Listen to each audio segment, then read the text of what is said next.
radio for the masses. Headline edition, July 8, 1947. The Army Air Forces has announced that a flying disc has been found and is now in the possession of the Army. If the game is rigged, change the game. Game changer. I occasionally think how quickly our differences worldwide would vanish if we were facing an alien threat from outside this world. This is Fade to Black with your host, Jimmy Church, on the Game Changer Radio Network.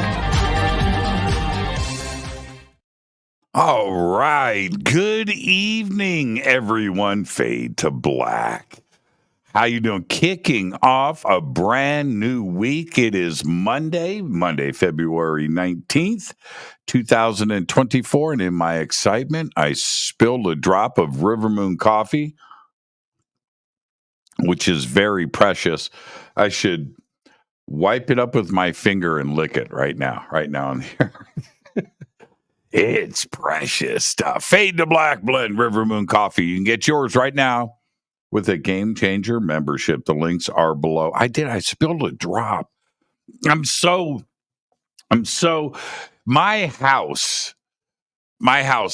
life is I'm not OCD. I don't have like some kind of problem. Okay. I don't have a problem, but I like stuff neat and clean. All right. I just do. I like my life like that. And so a drop of coffee on the desk, and am I getting weird about that? I like it when people come over to the house. Here I am. I've got a great show tonight. Dolly Safran is with us and everything else. And I'm sitting here talking about my cleanliness habits. But it's a strange thing where when I have people come over to the house, I want them to look around and think to themselves like two thoughts. I want the first thought to be, wow, nice. And I want the second thought to be, but he's got a problem. I want that. That's the right. I'm just, man, church, it's nice, man. It's clean, man, but you need some therapy. And that's what I want, right? And I mean, it doesn't even smell weird. I want that. I want those issues. And I just spilled a drop of coffee on my desk. You wouldn't know. So the whole house, anywhere you go, it doesn't matter. Anywhere you go, everything is just like, you can tell it's in its spot. Right, you can tell it's there until you walk into the bunker, and then you walk in here and go, "Oh, okay, all right." What's behind me? That looks neat and clean. You haven't seen the rest of this. It's bad, man. This is just it's piling up in here, but it just shows you that I am human, and there you go. So if you get lucky enough to one day walk in here, you go, "Yeah, you're telling the truth." Rest of the house is pretty spotless. This is a junkyard, but it's pretty cool, though. It's pretty cool. All right. It's raining. It's cold here. We're going to have rain for the next 4 or 5 days. Again, I can't believe we just came off of that torrential storm that rolled through here, and it was bad. And it's happening again, and it's going to go down for the next 4 or 5 days. The good news is my backyard, that is normally, I live in the desert, is just a dust bowl with a radio-controlled racetrack on it, which is cool because it's just dirt and sand, is full of grass. And one last thing. So it's green back there, and it stayed from last year. And it is an indication of kind of like the segue we're going to do right into the show tonight. Here on Earth, you can't stop life. And we have tried to stop life here. We've had asteroids. We've had sun issues and cosmic issues, and we've attempted to stop life on this planet so many times, and mass extinction events and everything, but everything restarts. Everything just keeps on going. We have huge, massive forest fires, and everything is black and burnt for a couple of months, and then everything grows back, and it's just you can't stop life here. You can't. And I would say that is an indication of, we are a sample of one. Well, until we talk to Dolly, but we're a sample of one. But if it's going on here, it's got to be going on everywhere. And that's my take. My backyard is an indication of you can't stop life. All right? Can't stop life. All I want to do is stop spilling my coffee. Tonight, Dolly Safran is with us. We are going to be talking about tonight fully conscious ET contact. Very excited about this. Now, you know what's interesting is that the subject of tonight's show, and you've been following it, you hang out, you're with me every single night and all of that. We've been talking about this subject, haven't we, over the last couple of months? We talk about it all the time, but it has been a repeated conversation over the last couple of months. And to turn around and have this show tonight, that's the universe reaching out saying we're listening. Number 2, there are no coincidences, right? And 3, tonight I'm going to get that question answered. Yeah, we're going to be talking about fully conscious ET contact and her contactee experiences. And so we're going to do all that and much more. And before I get into a long bio read with Dolly, this has been her life's odyssey. And her family's experience and journey. Her father was an Airborne Ranger in the U.S. Army, so she's an Army brat, just like myself. We'll be talking about that and where she has lived. But we're going to be talking about psychic phenomena and ET and contact but when it started and everything else, we're going to hear directly from Dolly. But that is now her purpose in life. That's right. She's out there, service to others and helping others and sharing her information. So there you go. She's chosen to break her silence.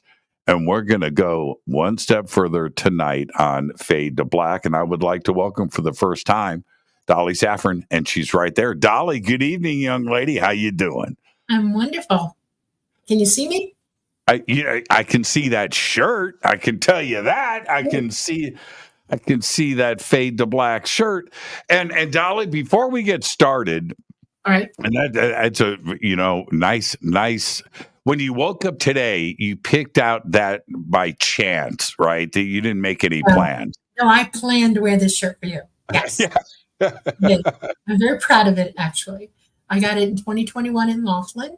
Nobody knew who I was yet. I was just hanging out and watching what was going on around me. And I waited to the last day and I went up and bought the shirt from you. You were standing there and I asked you, please, to sign it for me. And you did. And this is a few years later and I've washed the hell out of it. So your signature is barely visible anymore, but I love this shirt. Dolly, what I did there, and I remember meeting you. I remember the whole thing. This is okay. You're going to make people jealous. Those shirts I printed just for the conference. Yep. And they are the only ones that say what on the back. I'll show you. Nobody has seen this. This is rare. Can you see it? Seriously. Yeah, man, I love that. That is a rare shirt. I only did it for there, right? And that's it. And so, if you were at that conference Right. in Laughlin, right. you got those shirts. But that's it. That's it. There are people watching right now going, "I just got my shirt. It doesn't say." I just did it for that conference, and yeah, that's really cool. That's a very, very, very special shirt. Yep. And now I can You know what? Everybody save your emails. I'm not going to do another special run, but welcome to the show. Now, you get the first-time guest disclaimer. You listen to the show all the time, so you know this is coming. Dolly, it's just you and I sitting on my couch having a conversation as friends, and where the conversation starts, it starts. Where it ends, but we're going to end as friends. Absolutely. I love it. I love it. I love it. Okay. I kind of want to start here about you being an Army brat, and because of that, and you know, of course, my father was in the Army too as well. That allows us to see life from another perspective. I was always, I'm going to be straight with you. A couple of times I went to civilians elementary schools instead of a DOD school, most of the time DOD. But I was jealous of my friends that, you know, whatever. My friend John and his friend Brian knew each other since kindergarten, right? And grew up together. I had to make new friends every 2 years, right? Somewhere, and or, you know, every 3 years, and but that gives us another way of looking at life that others don't understand and don't experience. So, you know what I mean? The grass is always greener. But what was that like for you, and where were you guys stationed? Well, I was born in Fort Benning in Columbus, Georgia. And when I was about 2 weeks old, we got transferred to Miami right away. And we didn't go to, you know how it is trying to get base housing. So we lived in a hotel, motel, so like thing on Biscayne Boulevard in downtown Miami. And I lived there till I was about 9 months, 10 months old. And then we moved into Coconut Grove in Miami after that. And my dad did not want me on base at that point for any reason whatsoever. And he was doing things that even my mother didn't know what he was doing. And so he would disappear for days on end and then show up. As I got older, we moved to Wisconsin. That's where my accent comes from. And lived there on my grandparents' dairy farm. He was isolating us already for reasons. And so I went to a little one house schoolroom when I was 5 years old there. They didn't have like public schools. It was a one house because we were way out in the middle of nowhere, and it was 52 below most of the time in the winter, and 20-foot snowdrift. So I did that. And then we went back to Miami, and I was privately taught by my mom, homeschooled until my brother was born. And then I went to a private kindergarten, and I went to private first grade and second grade, and then we ended up out in the Everglades. My weirdness happened every summer. We had home base during school years, and then we traveled after that. And I was constantly going places. I've been to a lot of different bases. I've been to Fort Campbell, Kentucky, Fort Dix, New York. I've been to a couple other Air Force bases, one in Alabama. I wasn't always on an Army base. A lot of times it was an Air Force base. And we did that every summer. And we went all over the country doing that. So I got to meet a lot of people. And I had to make new summertime friends every single summer. It was crazy. I mean, crazy. Kids would look at me and say, "Who are you? What are you doing here?" And I tried to make friends as best as I could, and there are a few that I ended up with over the years that actually followed back to Miami and grew up with them that way. And it's just, that was my life. My dad used to take me, when I was really young, he was working for NASA. And you remember the space shuttle program? You remember the rockets that boosted back and came to Earth? He helped design, because he was a paratrooper and he understood all the mechanics of that and the engineering of it. He helped with those, and then he helped design all the chute packing plants on the base so that the chutes could be repacked when they returned. And he used to bring me to NASA with him, and he had another office in Jacksonville, Florida. And so we used to do that. My dad drugged me around a lot. He kept me out of trouble. I'm very psychic, and I had to have a tendency to put people off, and keeping me in public school was really hard. So that was my life. Well, and here's the advantage to that. And I'm just going to say this directly because I know is it you develop something that most people don't have, and that's the ability to communicate, Exactly. right? To talk to people, to be gregarious. Exactly. If you are reticent in any way Yeah. of being gregarious, it's not a life for you. It's going to be harsh because Exactly. you've got to be able to go up and talk to people, see what they're about, and wash, rinse, repeat, because you're going to do it again shortly. That's probably right. And right, and you develop the gift of conversation. And if I didn't go through what I went through, I'd be the worst radio host in the world. You know what I mean? Just and that's the amazing part of this. Not to say I'm not jealous of my friends that went from kindergarten to Right. graduating high school with the same friends. I'm jealous of that. I never had that. I just never did. But now here's the other part to this, though. Because of this kind of upbringing, and most civilians don't know what we're talking about. Right. The military is also very secretive. Exactly. And military families are allowed by default, because you're a military family. You live on base, you hear things, you see things, you're part of conversations, but it is expected that you behave. Right. But we are able to see how this stuff operates, Yes. and what really goes on. And that's pretty cool, isn't it? Yes, very. You learn the order of command. you learn when they're talking and you hear NDA for the first time.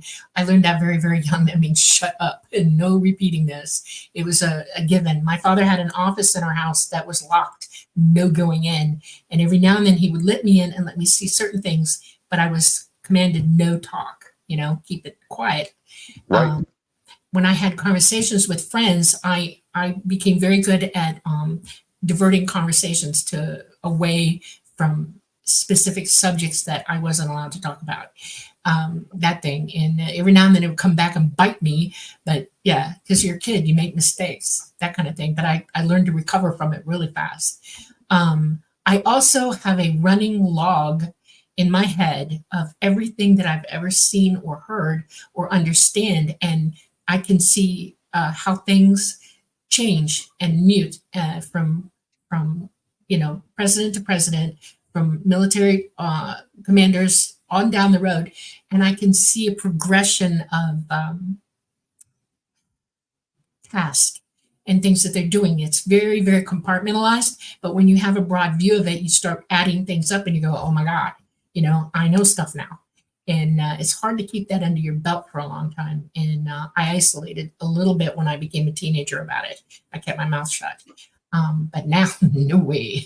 I haven't, but I won't go to those because that can get me in trouble. But yeah, there's things happening around humanity that only military people grasp. And it's kind of sad to me because they're in the know. That's why.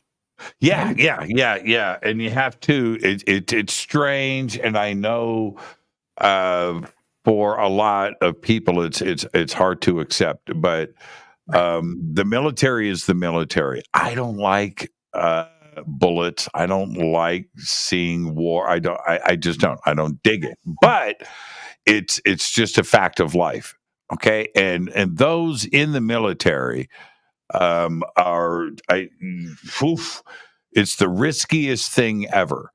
Right, that's it. Or law enforcement. You know what? Or being a sixth grade teacher can be pretty gnarly too. But that being said, let me you see that side of it, and you know that you could have a friend whose dad is a rear admiral, and he's not talking about what his dad does. Or you've got another friend that, their dad is doing this, or somebody else and their dad is, in radar systems or control, whatever. It doesn't really matter. As military families, you just mind your own business and let everybody just do their thing. So I'm going to share this. I posted some pictures over the weekend. Okay. I got busted by the camo dudes on Saturday, and I was out. I was doing the wrong thing. I knew it. I got bugs on my visor out in the desert. I was riding my Harley, and I'm out on this road that cuts through Edwards Air Force Base through the dry lake bed. The road itself is public, but both sides of the road are Edwards Air Force Base, right? One of the most secret installations in the world. But I'm on that, and I pulled over on this there was a side, like a road that was blocked with these concrete barriers, but the front of it, I could pull over and park my bike, put the kickstand down so I could get off and clean the bugs off of my visor. Oh, okay. So that right there is a no-no. You've already pulled over on a military base, and I'm not in the Air Force. Okay, so that's no-no number one. I'm wiping off, and I turn around, and I look up, and you know what? I'll tell you what. I'll do you one better. I'll pull up for everybody. I'll show the images. Okay. Can I ask you a question? I have black on my center screen, and then I'm down in a little teeny window, so I can't really see anything you show. Is there a reason for that? That's on you. You selected. Okay, that I don't know. Well,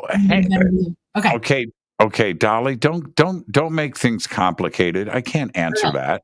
Okay. I can't answer that. I'm not there. Okay, but the rest of the audience can see this. Okay, so let me just pull up this folder, and so as I'm cleaning off the bugs, right, from my thing, right in front of the pictures aren't up yet. They're coming up right now. And right in front of me is, it's very low to the ground. Okay, there it is. It's a sign low to the ground, and you can see it. It says warning, right? Controlled area. That's it. It's unlawful to enter this area without permission of the installation commander while on this property is under their control, subject to search, right?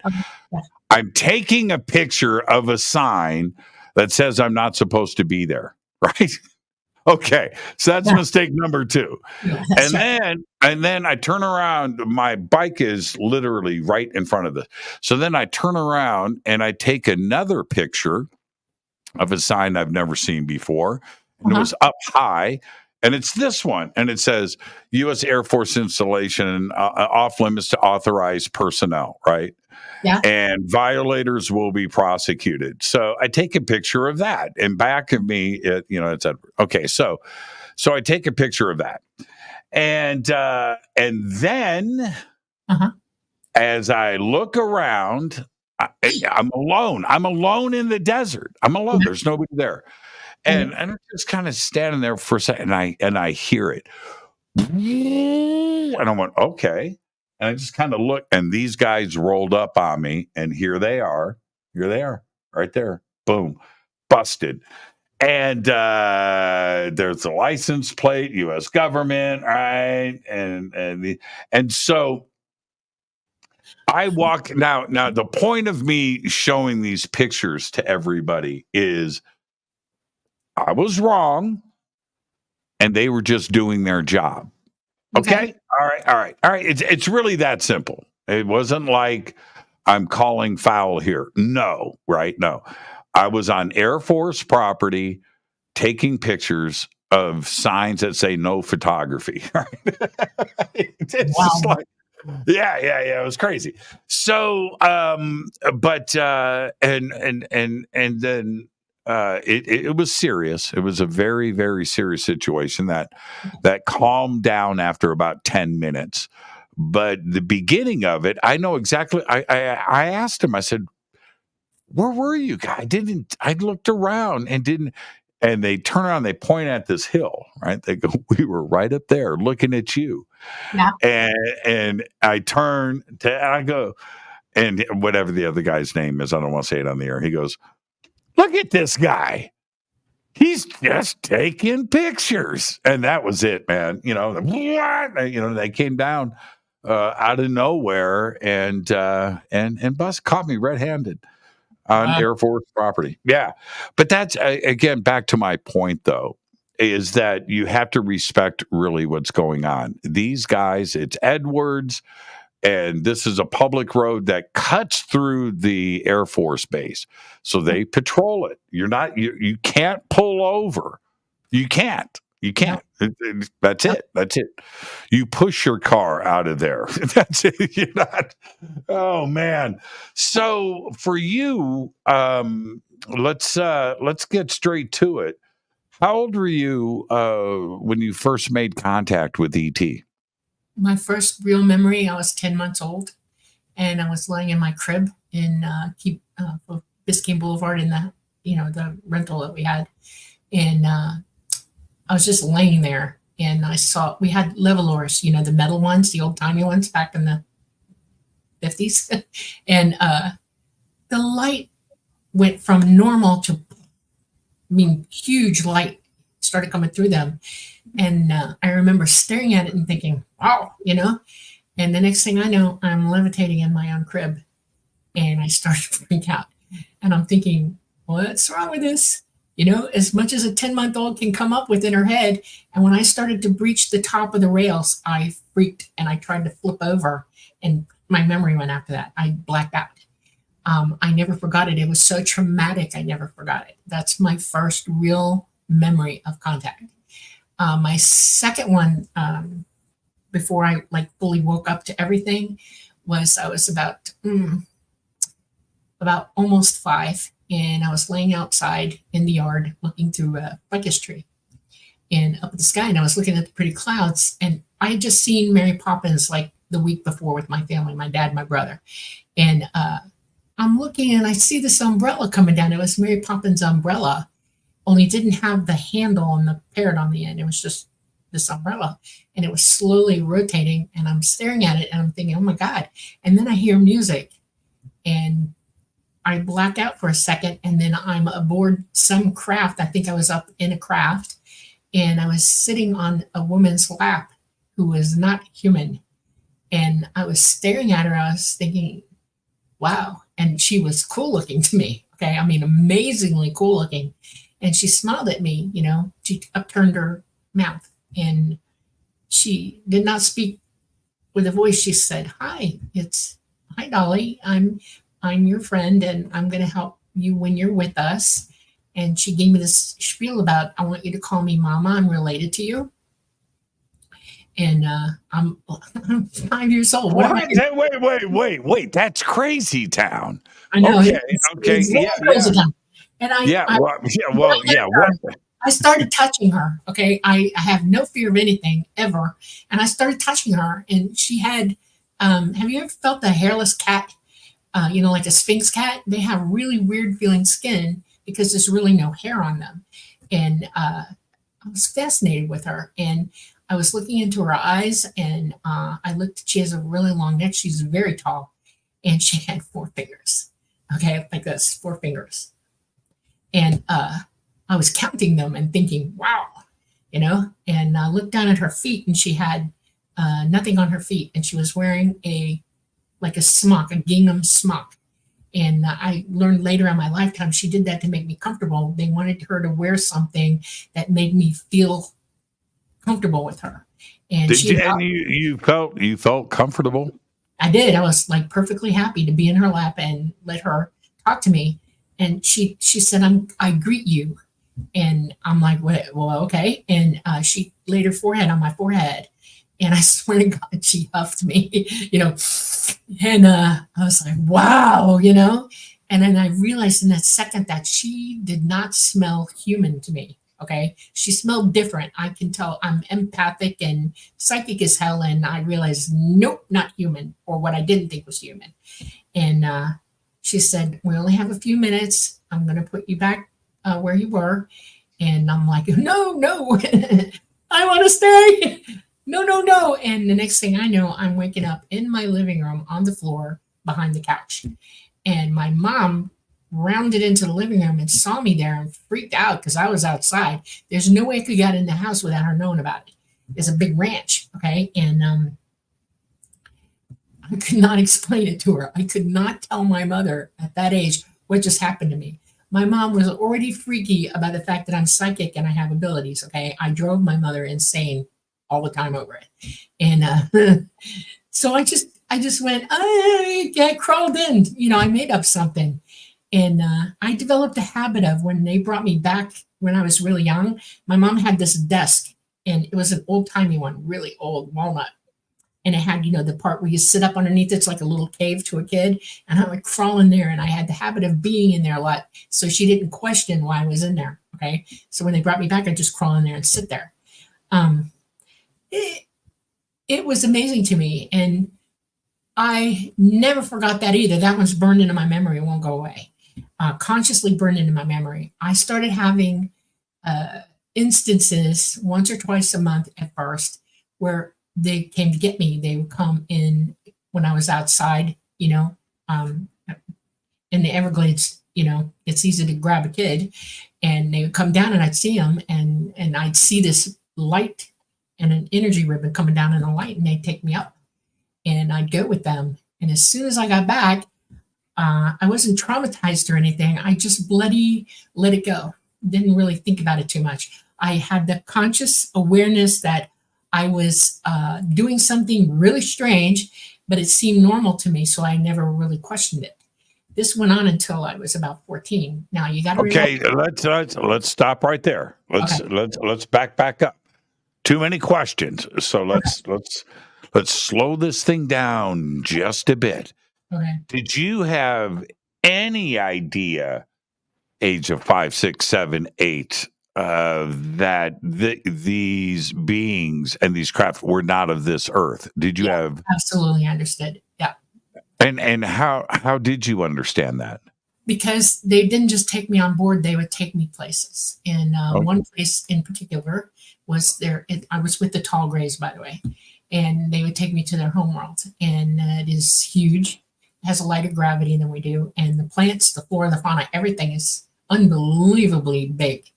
And they had buildings on the ground that older kids would go into for learning, and it was mostly their people. And then they had these huge trees that, Devil's Tower in Montana. Of course. Okay, that was a tree. Just so you know, it was a real tree at one point in our back history. And those trees were that big. I mean, think about the stump that is, and then put a tree up that high. I've heard that so many times over the years that Devil's Tower is actually a petrified tree, and we're looking at it's a stump. Right. And when I heard that probably 30, 40 years ago, I heard that for the first time. Now, when I see Devil's Tower, I can't unthink that part.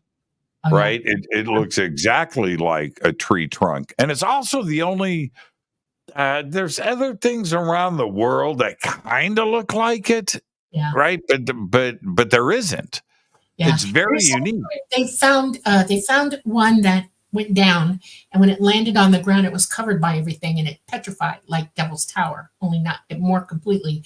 And when you look at it from the air, you go, "Oh my God, that's a tree!" And it showed the leaves, which were bigger than a boat, like a 72-foot boat. These leaves were that big, and it killed me when I saw it because the leaves on these trees were that big. They had like a pavilion up in them. And they had 3 or 4 trees that they had pavilions, and they would take the young girls, school-age girls up in one, and they had the young boys in another one, and we were taught there. It was a classroom. And I was taught philosophy. I was taught morality. I was taught physics, mathematics, English. I was taught their language. I was taught astronomy, which really got to me. That I love more than anything. I pushed that into my life here and began astronomy lessons here as well. And just a lot of learning. So I was coming home and taking what I'd learned and trying to apply it here. It was really hard.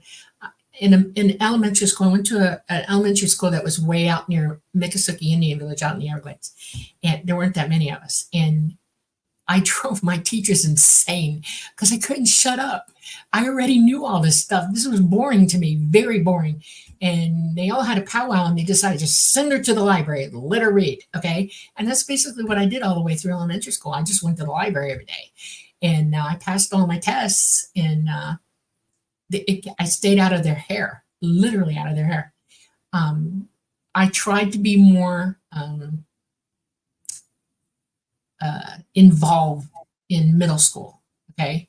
But still, we ran into the problem where I would get mad at teachers because I was way advanced from them and they thought I was acting stupid. I had one teacher kick me out of math class and say, she's stupid, I don't want her in my class. And then my counselor gave me a test and I was already doing algebra and trig and geometry. And he was like, no. So they started advancing me after that. I went through advancements and took extra courses and they put me in grade levels higher.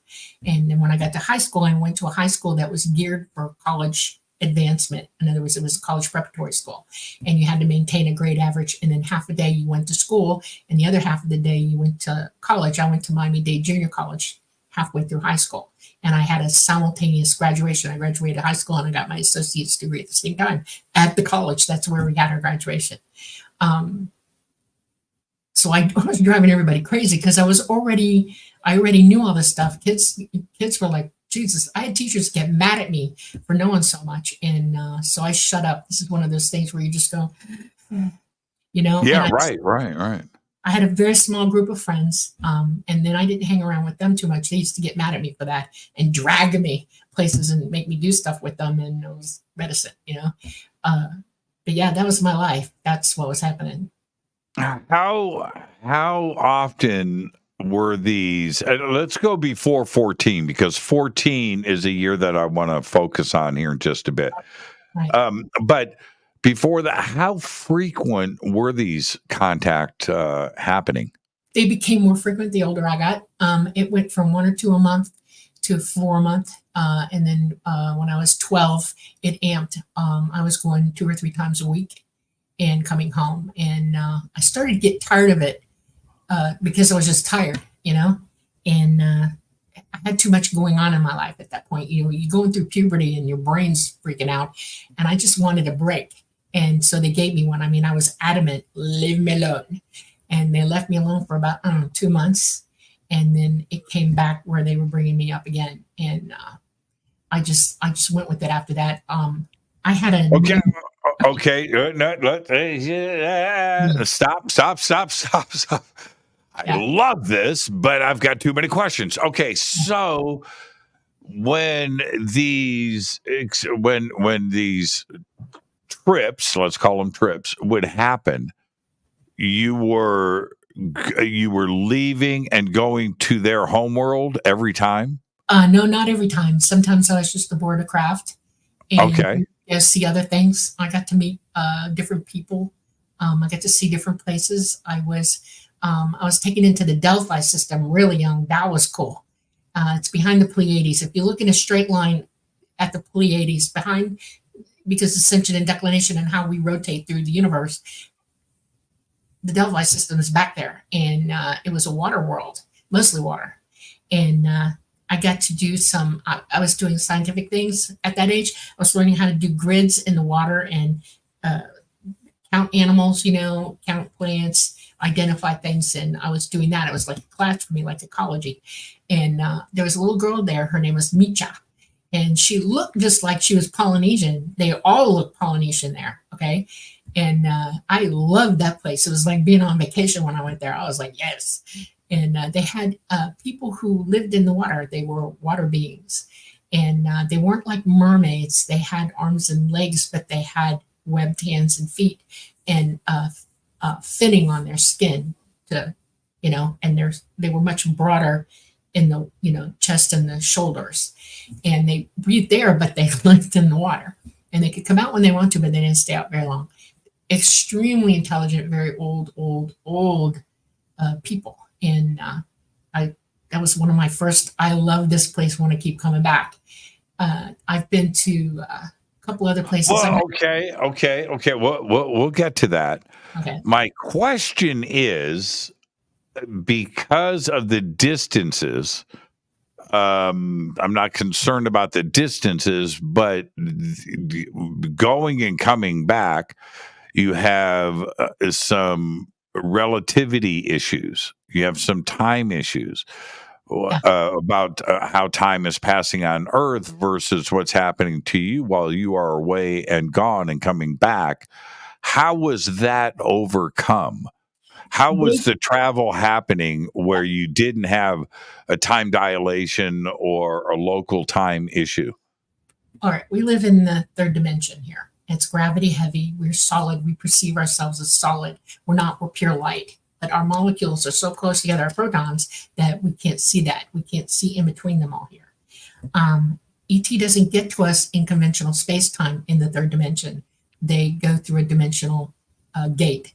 And they can travel unbelievable amounts of space, because once you're outside the time of space and time in the third dimension, you go hit the fourth dimension, you can actually go clean across the universe in half a second, because you know the coordinates, and they're not traveling in a timeline like we do. They just go, and they do it psychically. And the craft are built to do this. The driver of the craft and the craft itself join together psychically, and then the driver knows the coordinates, and then the craft knows how to get you through the light gate, and they create a light gate. And they can go anywhere in the universe in literally 2 seconds flat. They don't travel one end of the universe to the other, because there's a lot of, when you're outside this dimension, human bodies don't do well outside of our own dimension. Our molecules try to come apart. And so we stay in it as little as possible. So 2 seconds is long enough for a human body to make that gate. So we jump through different gates until we get to where we're going. The craft that we fly in are made not here. They're made in the fifth dimension. They're made by beings who are no longer corporeal beings. They have no body to speak of. They're light entities, intelligent light entities that live there. And they create these craft as like a biological unit. These crafts are mostly biological, and they indwell it. They go into this craft and they become the craft. Like we become our body when we're born into this body, at birth or conception. They do that with the craft, and they can go anywhere, and it helps them get into the third dimension. It gives them a body to be in here, because they can't just come here without that. They have to have a system of transport.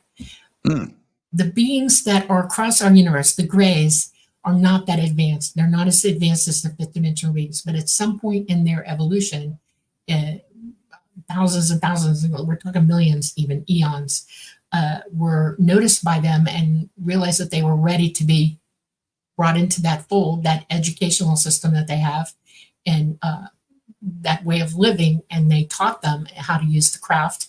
They taught them to go back and forth. A tall gray, a medium gray, short gray, AI grays cannot live in the fourth or the fifth dimension. They can only go through it. And the AI grays are they take all the gamma radiation that's in space. I mean, you realize that in space, you're in full 100% gamma radiation. It derazzes your DNA. It starts to fall apart. We know this is true. NASA proved it, by the way. They had two astronauts who were identical brothers. One went for just a little bit of a year. When he came back, he no longer matched his brother. He had not the same DNA anymore. And he's still trying to catch back up. It's healing, but it's slow.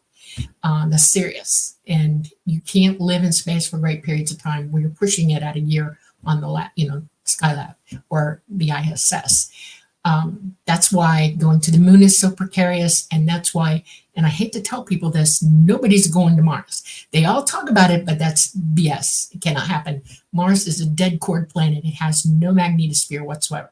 There's no protection from all the gamma radiation in space. You wouldn't last 5 minutes there, and the trip there would kill you anyway. So yeah, that's why the AI grays are, because they take all the heavy loads and they do all the grunt work out in space. ETs like magnetospheres. They like to be in a planetary system that has a protective shield around it like we do. Their planets have those also. And so they're only out in space long enough to get here, and then they come in and they stay in until they go back out to let get out. So Well, it's fascinating. It's fascinating. The grays that you're talking about here, how many different, I mean, there's a lot of planets with life, right? A lot. I'm going to use a bad word. There's a buttload. Right? okay. Okay. So, and we can all agree with that. You can be a skeptic, you can be a physicist, you can be a full-on contactee. The one thing that we all can agree on is there is an awful lot of life out there. There's a lot of planets. Absolutely, through the entire universe. That's right. Okay. So, and it must be varied. You mentioned 4 fingers. There must be a bunch that look identical to us. It's just a chemistry thing. Well, let me give you others. Okay. But how many? So you mentioned the grays. Was this only from a specific star system, or have you met a variety and seen many species? Okay. I want to preface this real quick. Okay. I want you to not be confused. We have DNA. All life in the universe has DNA, and it's all related to one another. You have more DNA involvement with a banana than you do with a monkey. Okay. You're almost identical to a banana, minus or plus a couple chromosomes off. Yeah, you're right. You're right. Okay. Yeah, all life, if you're a biological being, you have DNA, and that makes you relatable to every other person in the universe who has DNA. All sentient beings of our class, our type, we're human. Okay, we're Homo sapiens sapiens here. They're Homo sapiens as well, but not sapiens sapiens. They have a little bit of a change in their DNA from us. They are bipedal. They have either 3 fingers or 4 fingers. Some of them have 6. Okay, the Anunnaki had 6, just so you know, every giant on the planet. And we're related to that because we see that in our genome. We're seeing people who are 7, 8 feet tall with 6 fingers being born. That's because you have Anunnaki blood genes in your body. We are related to them. And the first things that I learned from them is that they are us, we are them, and we are all one. Okay. So, but we genetically dial up differently from one another. In other words, I don't look like this person or that person. And we have that on this planet. People have different skin color, eye color, hair types. Some of us have short, squat bodies. You know, some are like Zulus and they're 10 feet tall. It's just, we're all different. Okay. There are more varieties of genetic flavors in their race, and we're all the same race, just so you know. They just diamond out differently. And so there are some that look like have hugely well-built bodies and have wings. The Anunnaki had wings, actually. There are some that look like cats, very powerfully built. Some look like dogs, you know, like Anubis or Horus. Some look like us. Some look like trolls. Some look like the Greys. I'll tell you why the Greys don't have any hair. Okay. And I experienced some of this from my travels and my life with them. I have hair on my head. I work very hard to keep it there. I take vitamins to keep me holding onto it. But everywhere else in my body, I don't have any hair. I don't shave at all. I can't. I don't have any to shave. And it's because being in an electromagnetic environment electrolyzes you. And the ETs have done this for eons and eons and eons, the Greys especially, and they've just got no more hair. It's gone. Some Greys on the homeworld do have hair because they don't have anything to do with space and they don't put themselves in that environment. But the majority of them don't. Okay, so hairless. I was a weird kid. I'm a weird adult when it comes to hair. Okay. I'm 60, and my hair is thicker now than it was 5 years ago. Wow, that's awesome. It's an awesome problem, right? Okay, all right, yeah, I get that. I don't dye it. There's gray. I've got gray coming through. I don't dye it, but I don't have any hair on my chest. I never grew. I have no hair. I always wanted hair. I'm at one, right? One, just give me one. I never did. You didn't have hairy arms or legs either? I have very little. Look, you can look at just. Are you a contactee? That's it. Okay. Who's running this show? Who's the host? Okay. Are you trying to flip this around on me? No, I'm just making a point, but okay. Yeah, I'm a contactee. Okay. Yeah, I am. We are all, just so you know, all of us are contactees on this planet, and we're all hybrid on this planet. We are not the original set of the subsets that came before us. We're a little bit more hybridized here in this iteration, so to speak. They understand that we've had different climate changes, and they run about every 12,000 years, the younger dryas and all that. And we've had flood events, and they go way back. They actually go way back to when humans were brought to this planet, because we did live on Mars 265 billion years ago. And when Mars went through its apocalypse, they got us out of there and then brought they are our parents. I don't know how to explain it any other way. And so everybody here was brought back from that. You're related to a lot of different ethnicities of ETs. And you can see that in our generations, because some of us are Asian looking, some of us are Caucasian looking, some of us are, darker skinned, some of us are, like Polynesian, which is a type of Asian, Denisenovian, that kind of thing. Okay. And that's because of where we came from and who our progenitors were. So. Did you say 265 billion, or did you mean million? No, billion years ago. This, okay. The dinosaurs were here 265 billion years ago. You know that, right? Not a joke. You mean million? Maybe. Million. You mean million. I want you to know something. Our ability to age things, the techniques that they use to gauge how long things are sucks. It's incomplete and it doesn't work right. It can't work right. Look, really good point. And you know what really frustrates me when I hear somebody in an official capacity, a historian, an archaeologist, an anthropologist, and they'll say something about the Sumerians or the Mayans or or whatever, right? The Clovis people, the Egyptians, and they'll say, well, 5,000 years ago, 3,000 BC, such and such happened. Like, what calendar are you using? Right. Just tell me where can I go and have access to the calendar that you are using. Yeah. There is no way to accurately do any of this. And then they'll come back with, well, there are celestial events that are mentioned. Well, those celestial events that you're referring to that you think are correct, and they may be, are celestial events that could have happened anywhere over a 10, 15, 20, 30, 40, 50,000 year period. Right. So you cannot, put calendars on things. You can't do it. Yeah. And if you go backwards from today, 24 hours, 24 hours, 24 hours, 24 hours, you can assemble and you can accurately go back and we can line up things to Galileo or Copernicus and then push it back in the monarchies and look. I get that. I get that because that's a modern thing. But when you start pushing back dates into the BCs before there was a modern calendar, or BC. Yeah. All bets are off. All bets are off. I just call BS on all of it. Not on all of it, just most of it. Most of it. Before we head to the break, the reason why I'm bringing that up is we must be, I want your input on this.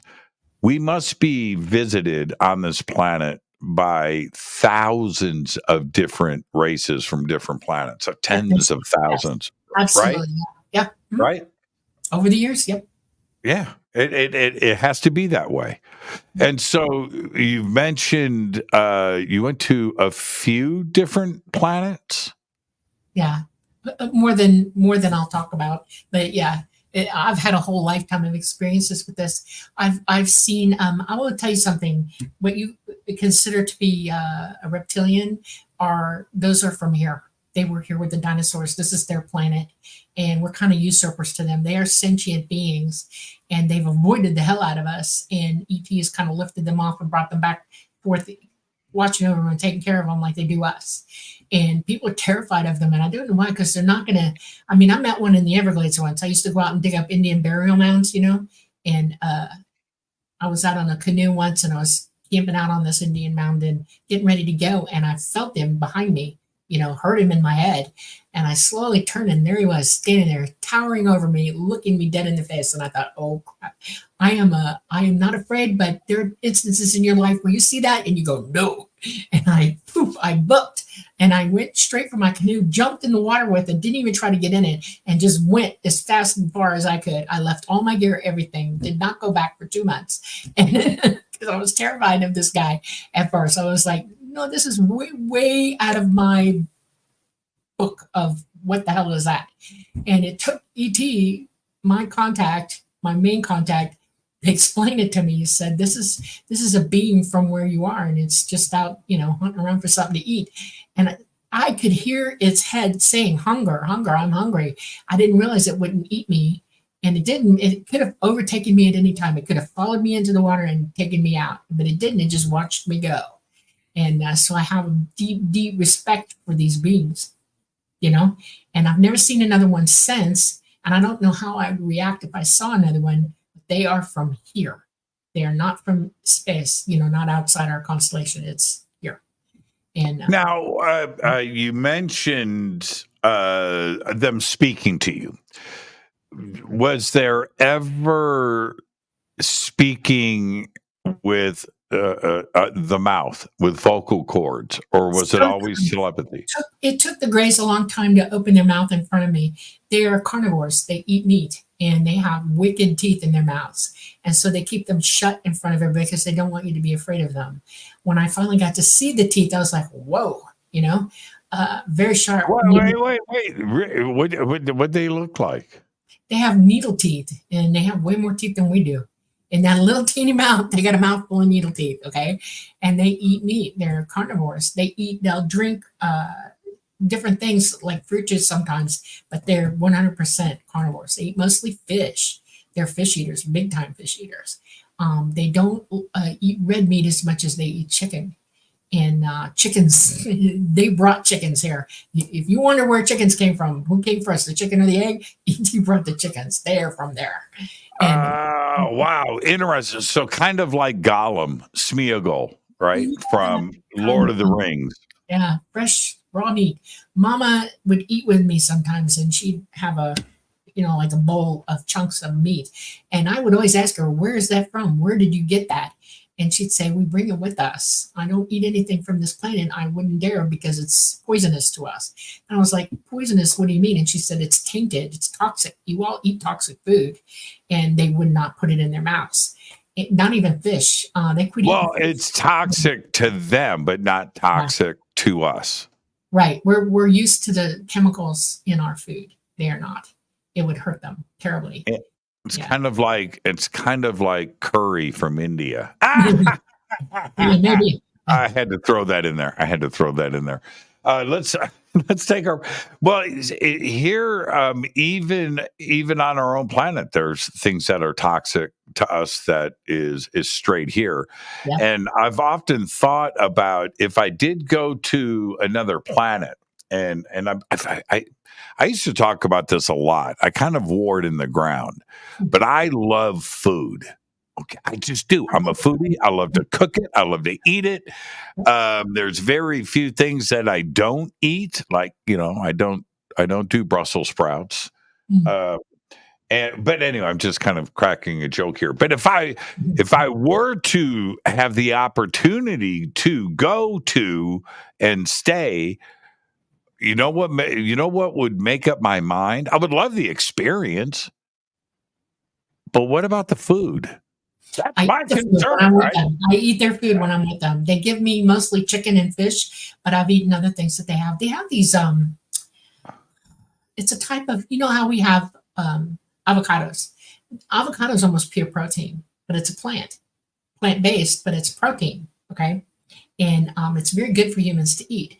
They have plants that are meat tasting, like meat.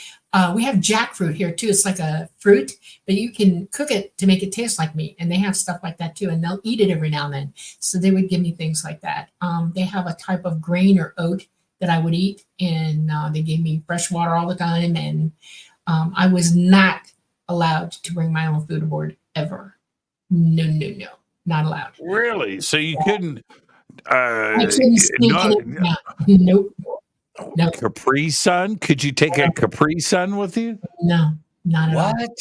Mexican Coke? See, I'm out. If I can, right? I'm out. Yeah, I wanted a lollipop once, and that was even forbidden. I was like, well, damn, Oh, that ain't right, man. See, and that is one of my concerns. That's one of my concerns. Just being an astronaut in general. The food side of it would kind of suck. It tastes good. You'd like their food, you really would. No, I wouldn't. No, I wouldn't. No, I would not. No, no.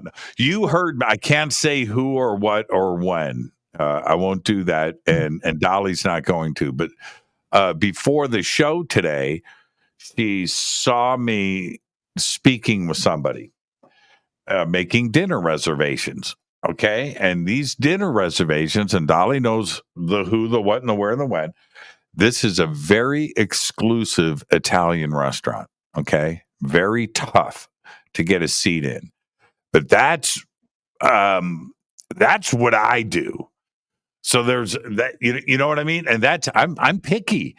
There's no way that I could be on a planet in Andromeda somewhere, and they're going to go, try this. You're going to love it. No, not really.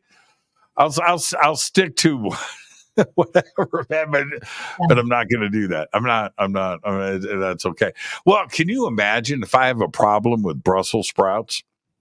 What ET would think about Brussels sprouts? Yeah, I have a problem with regular milk. I don't like the taste of it at all. I do like goat milk though. And I found out that they have goats and they drink goat milk. That's the one milk that they will drink.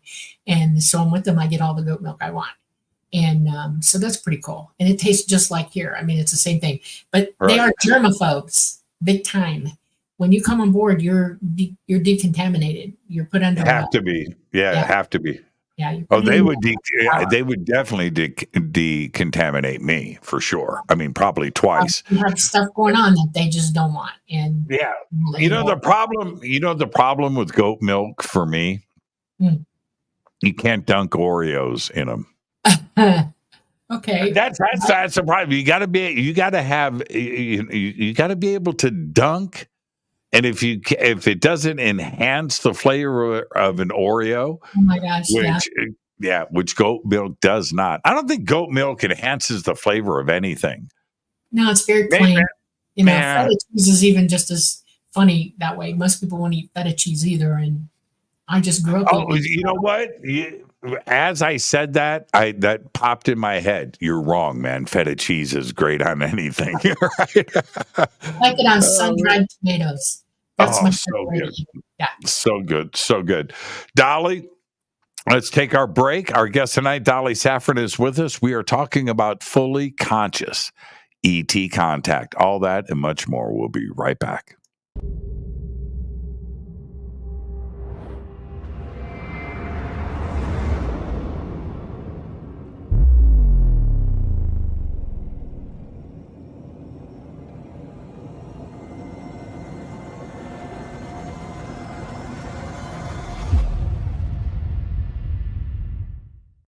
Subscribe to our YouTube channel to get your alerts and access to over 2,000 videos. Click that subscribe button right now.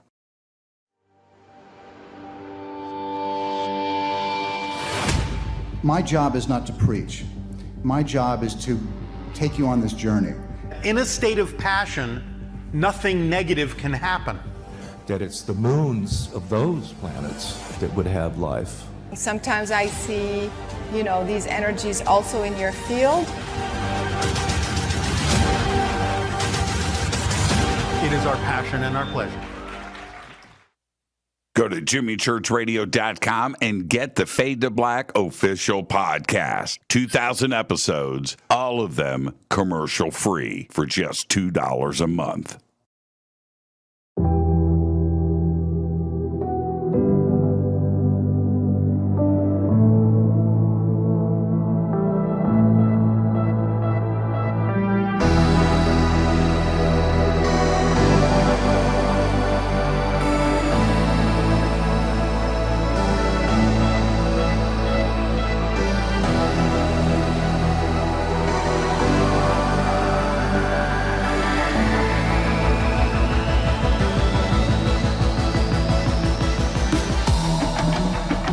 This is Jimmy Church. Please visit and explore Egypt this October 3rd through the 14th, 2024 with Billy, Elizabeth, myself, and very special guest and the #1 podcaster in the world, Sean Kelly. It's simple to do. Just go to forbiddenknowledge.com and click on upcoming tours, or click on the link below. We'll see you there. Watch Into the Vortex on Gaia TV. It's Fade to Black for the screen. Simple to do. Go to Gaia.com, search Jimmy Church, or click on the link below.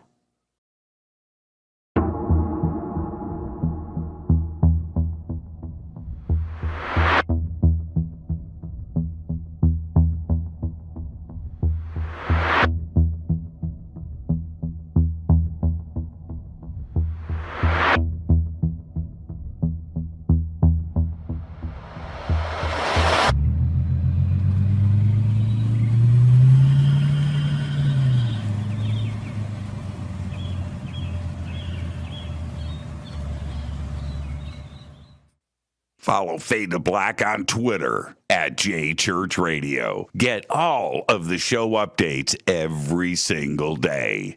It's now called X, but who cares? How you doing? Jimmy Church here. Special announcement. Get your Fade to Black t-shirts. That's right. Help support the show. Help support everything that we do over here. We've got 2 t-shirts. We've got 2 ways to get them. And right now, if you get a Game Changer membership for a limited time, you will get Fade to Black blend coffee with your Game Changer membership. That's right. We have 2 t-shirts. We have the original, the classic Fade to Black t-shirt. You know you want one. Post a picture. Send it to us. We'll put it in our Fade to Black gallery. And we've got the new official Fade to Black t-shirt drawn by Michael Oming. 2 t-shirts, 2 ways to get them. Get yours today. Everything is in stock. Everything gets autographed. Everything includes shipping. And you're going to get a tracking number. And with a Game Changer membership, you get an email to me. You get unlimited commercial-free downloads of the show. Those are uploaded every single night after the show to the website. So don't delay. Get your Fade to Black t-shirt today. Go Backley Tappy.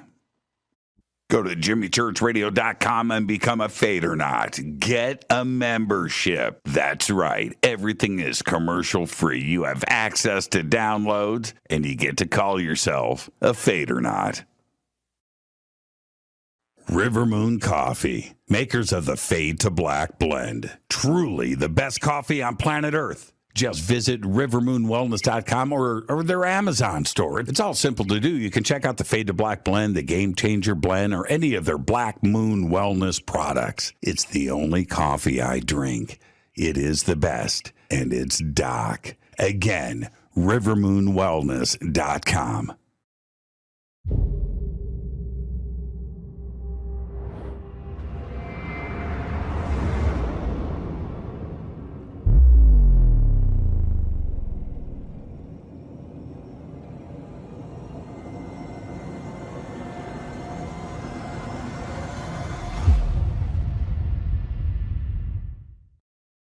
All right. Welcome back. Fade to Black. I'm your host, Jimmy Church. Our guest tonight, Dolly Safran. We're talking about fully conscious ET contact.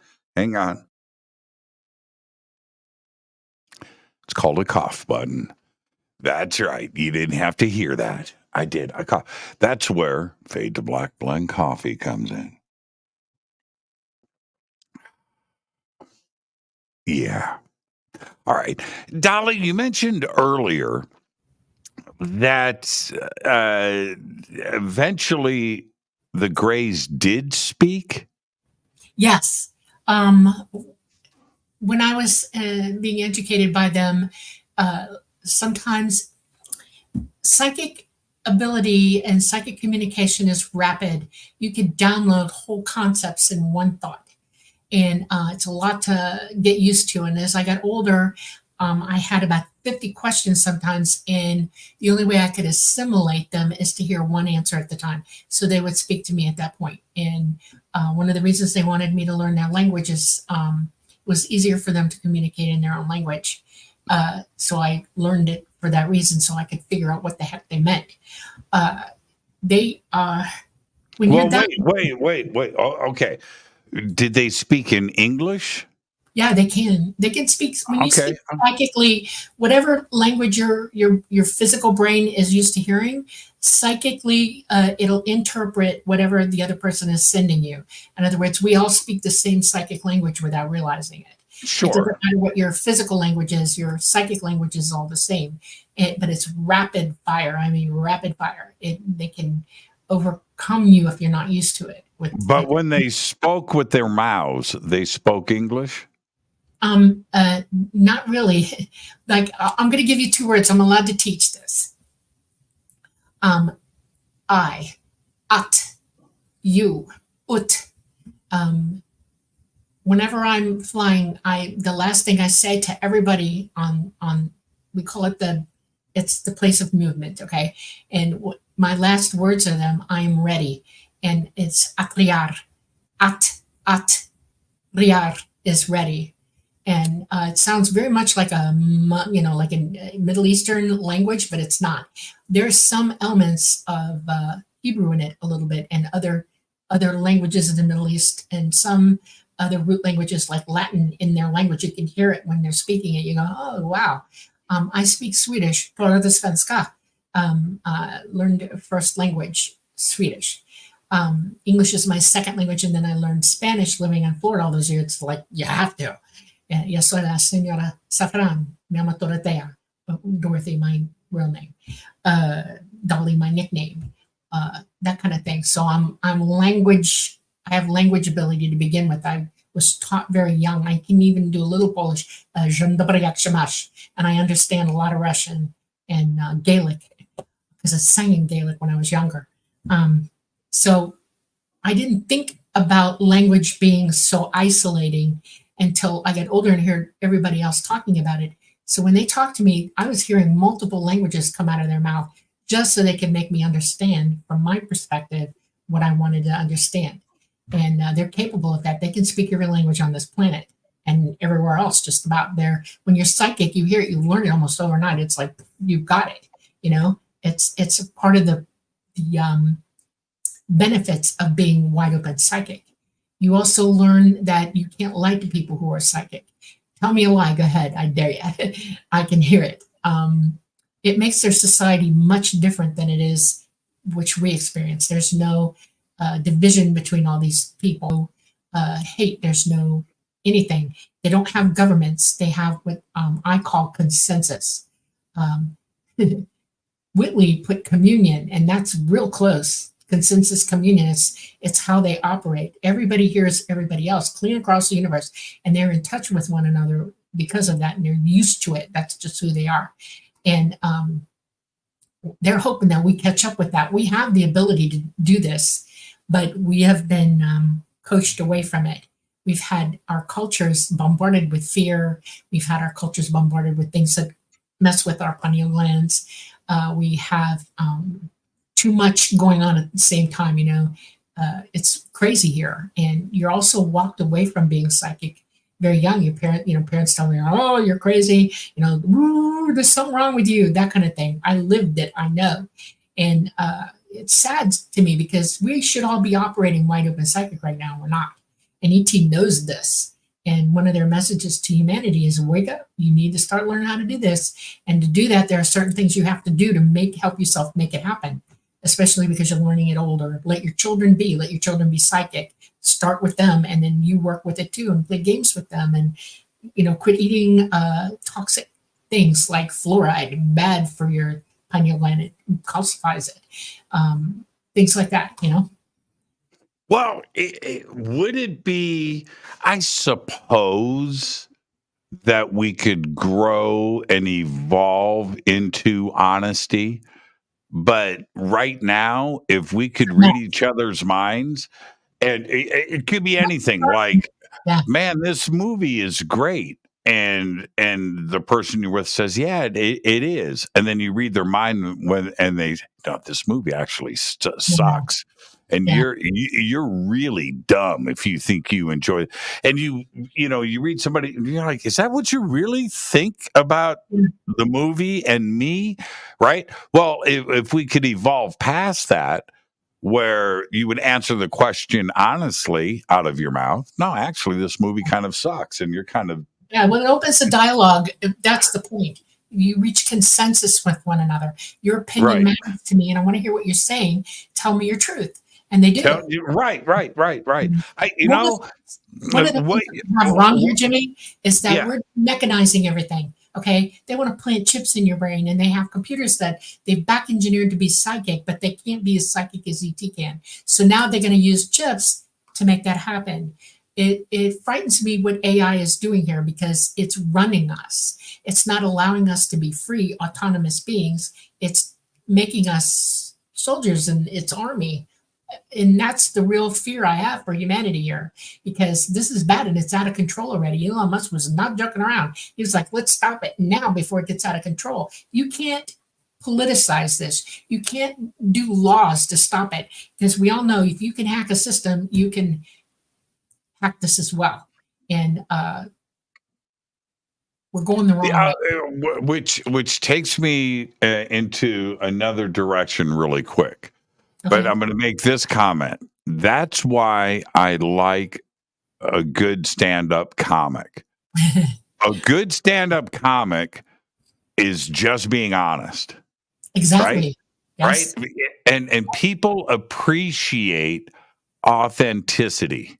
Right. Right? They respect that. Now, they may not like you, but they don't like you because you're being authentic, right? And not being something that you are not. And that people resonate with authenticity. Right. And that's really true. Okay, so staying on this subject, you can see what's behind me. What's up with ET and music and comedy and art and theater and entertainment? Do they have those things? Yes, absolutely. They don't have TV. They're not storytellers because they're so grounded in truth telling. They don't tell stories. They tell truth. So they've become very scientific over the eons, and everything is about learning about the universe, know all that is knowable, and then proceed. That's their philosophy. So it's more scientific mindedness and education for them, but they're jokers. They love a good joke. They are nuts for it. They love it. They relieve stress by telling jokes to each other or laughing. Laughter is the best medicine for everybody, including them. They have very twisted senses of humor. I've learned it from them. I have people around me can tell you don't say certain things around me. I'll go off on you about it. Okay. I'll start telling jokes you're not ready to hear. That's the way they are. They have a very simple way of understanding what life really is. They know that we don't die. They know that every body you occupy here, you recycle. After you leave it, you do it again. This is one of the basic knowledge things that I learned from them. They also believe that there is what you might refer to as a God, but they call it the all mind. The universe is intelligent, it's conscious, it's sentient, and we hear it and it hears us. It created. You can't live in this universe and not know that this place wasn't built. It was created for a purpose, for us to learn the hard way to embody or employ all knowledge here. You can't do that as a conscious being outside this thing. You can know everything, but you can be. Have you ever heard of an educated idiot? In Source, we've all kind of been educated idiots. We don't own what we know. We don't wear it. wisdom is the byproduct of coming here and learning, and that's what they want us to achieve is wisdom, because you move forward, you evolve into something else. Fifth dimensional beings did live in the third dimension at one point, and they evolved up into that dimension, and that's what we're supposed to be headed for. And I got off track. Music. So okay, music is the math language. It is math to them, and they love music. They love all music. Music is joy to them, absolute joy, and they communicate with music as well. They also communicate with light. They use light technology, and light and music are important to them. Yes. Do they prefer David Lee Roth or Sammy Hagar? Okay, I'm going to tell you the truth.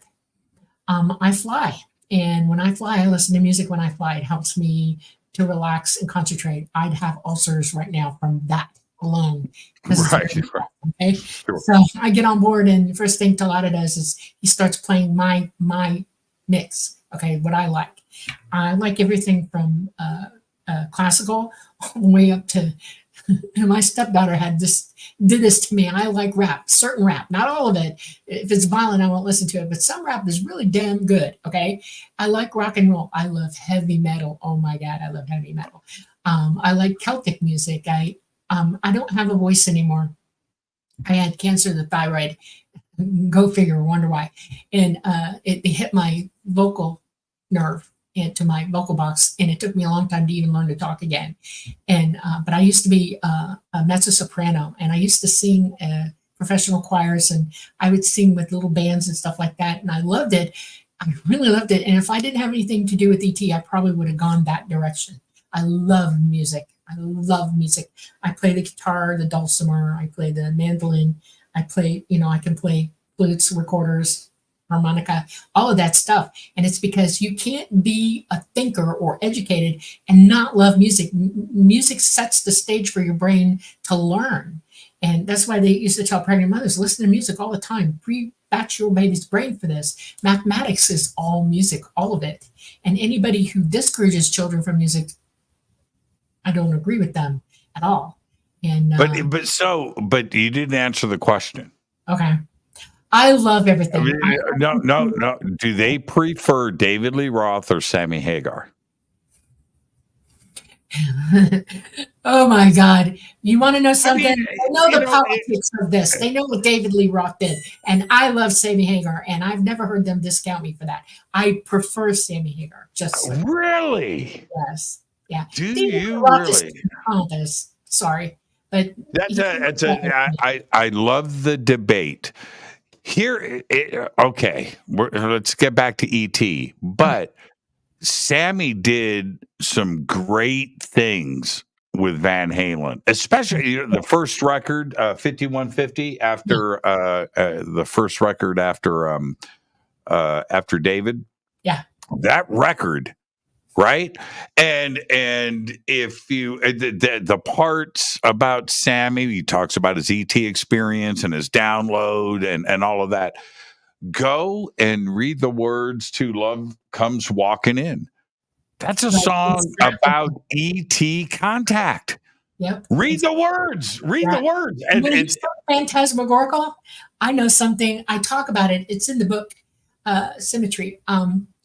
When I was about, 4 or 5 years old, I was on board, and I was allowed to roam around on my own. I was very intelligent, and I was very dutiful to do what I was supposed to do. And I went to go eat, and I was walking back to my quarters, but there's this open area. It's a big mother type of ship. And there was this man sitting on the floor with a bunch of pillows around him, and everybody was listening to him. And he had a guitar in his hand. Well, it wasn't an electric guitar. It was a regular, I think it was acoustic. And he was playing, and I was mesmerized by this human being. Okay, he was human. He was from Earth. And he looked up at me. Now, here's this little pixie little thing. I had toe white hair when I was that age. It didn't turn red until I hit puberty, and then I turned red. And I was staring at him, and I must have been, because I was one of those kids. I would dance to anything. You play music, I'm dancing. Okay, I would sing with you too. If I could memorize the song really fast, I would sing back with you. And he said, "Give it to me." And I'm looking at him and I'm like, okay. And I walked right up to him and he said, here. And he put the guitar up against me and he's trying to show me how to make a C chord and a G chord. And he said, strum it. And I did. And I was hooked. That was the moment that guitars became a thing for me. And he gave me a hug and he said, I love it that you love music. And I said, I do, you know. Now, I didn't know who the hell he was. Years later, I'm in school and they're having a memorial to Jim Croce and him, Jimi Hendrix, because they died young. They're one of the 27-year-olds that died young. Yeah. And I saw him, I started bawling my guts out because I recognized him. I knew who it was in that moment. I was like, oh my God, you know, I didn't have a lot of contact with the outside world growing up here. My parents kept me away from everything. And they had to let me walk out of the auditorium because I broke down and fell apart because he was dead. And I realized what an amazing human being he was. And then years later, I'm talking to Preston Dennett, and he said he was a contactee. They talk about it. And I said, of course he was. And he talked about one of his bandmates, actually, they saw it happen and didn't talk about it. He used to tell them, shh, don't say anything. And it just broke my heart. He was amazing. He had, there was something about him that was just so different. You meet musicians like that, you hear them play and you know in their soul, this is who they really are. And they're emoting it out 100%. And then I started paying attention to real music after that. I loved everybody. And I would listen to the lyrics. Like you said, if you listen to the lyrics, you can hear it. And there are bands all over this country and all over the world that are singing about ET and you don't even know they're doing it. Yeah, that's right. I totally agree with that. Yeah. And even though I sound like I'm joking, but in a way I'm really not. If you look at some of the individuals, certainly musicians, but artists and philosophers and deep thinkers and stuff, where they come into our lives, they influence the world, and then they just go away. And these singular, just one of a kind, you know what I mean? It's just, it's really strange. And you can look at a guy like David Bowie or Prince or Elvis or Da Vinci. Right? With these where they are total originals that just tip everything over, where you can say there's Earth before them and then Earth after. Right. And I often think, I'm not I'm there are a lot of anointed masters who were meant to be here. Honest to goodness, that's what I think. Yeah. I totally agree with that. I totally agree. Absolutely. Yeah. Yeah, and if I could, okay, so I'm going to ask you this question. I've been asked this a lot. What would, if I could pick like one song to play for ET, right, to represent us, what would that be? And I've often, I've danced the night away by Van Halen. Right. I don't know. But, there's a few things where I think that ET would tap their toes to it. Right. Absolutely. Play a Mac the Knife. They would love that. Right. Okay. So, or, pick an Elvis song. Right. It's Now or Never. ET would like, if you could play a song for ET, what would it be? I already did it. First day out the gate, when I first started training to fly, I was asked if I had a song that I loved and they would like to hear it from me. And really? I thought, yeah, absolutely. Music teaches you. Music is the background of our intelligence telling you this, okay? Without music, you're just not a whole person. So I'm sitting there and I'm thinking about it, okay? And I went, classical gas. And he said, okay. And it took him a minute and they brought it up. And they played it. Even the AI went, these are beings that really don't do much thinking on their own. They're almost emotionless. But if they've been up and running for a long time, they get quirky. Okay. And the two on with me at the time literally started going, and Talaya was dipping the ship back and forth. He was like whirling it around, and we were all enjoying this beautiful music, classical gas. And he said, "This is fantastic." He said, "I really like this." And I said, "How could you not have heard this already?" And he said, "I did, but I didn't hear it from your mind. I didn't hear you reacting to it." And he said, "I'm impressed." And it taught me something. How we perceive everything, how we find joy, how we express love, how we communicate with one another is paramount to them. They're just interested in the music itself. They're interested in how it affects us and how we express it, and whether we understand what it is and why it's happening to us like that, and why we have joy with it and what we're learning from it. That's what they want to know from us. And it impressed the hell out of me at that age. I was like, whoa. There's a lot to them that people don't really even consider. Yeah. That's a good track, by the way. And when I was a kid, I want to talk about art next. When I was a kid, the first time, you and I are about the same age, okay? I'm 66 for sure. I'm 60. Okay, so close enough, right? Okay. Yes. Okay. The first time I heard classical gas, and I was probably, it was late 60s, like right in there. The first time I heard it, I just remember thinking to myself, that's perfect. Absolutely. Yes. Right. And there's something about it that it's the combination of a very traditional melody. Right. That's timeless. Right. It's a melody for the year 1500 as it is for the year 2000. Right. You can, but then to add the modern instruments and production to it and to turn it into a pop tune. Right. And so I remember my dad going, "Yeah, that's a song called Classical Gas," and it's the combination of. And my dad's a musician, and he explained it to me. Which I understood what he was saying. It didn't matter. That song, I could see E.T. digging that. Now let's talk about art. Man, what was the band that did that? It was one guy. What's his name? Oh Lord, that's digging that one up. They were called. Holy cow! I got it. I know I had it. I had it. It starts with an M. Yeah. One guy wrote it though. It was his. Let's see. I remember the guy that wrote it. His name was. Man, I almost said William Henry, but he's Ancient Aliens. But it's Mason something like Williams. That. Yeah, Mason Williams. That's it. See, I was close. William Henry. I had to find it on the internet. Mannheim Steamroller. Oh, Mannheim Steamroller plays it. That's right. I love them. Oh my God, I love that. I have every Christmas. That's right. Yeah. Man, I'm surprised that somebody just said Taylor Swift did that song. I'm surprised that the chat wasn't all over that. Yeah. Okay. Yeah. They got Mason Williams in here. That's right. Well, not William Henry, Mason Williams. But what about art? And now I just two quick comments, and then the third is going to be a comment question. Okay. I was recently regressed. I'm not going to talk about that, but part of the regression we can, but I don't. We'll do that on another show. Okay. But anyway, I was recently regressed, and I was shown something that I was told that I didn't know about.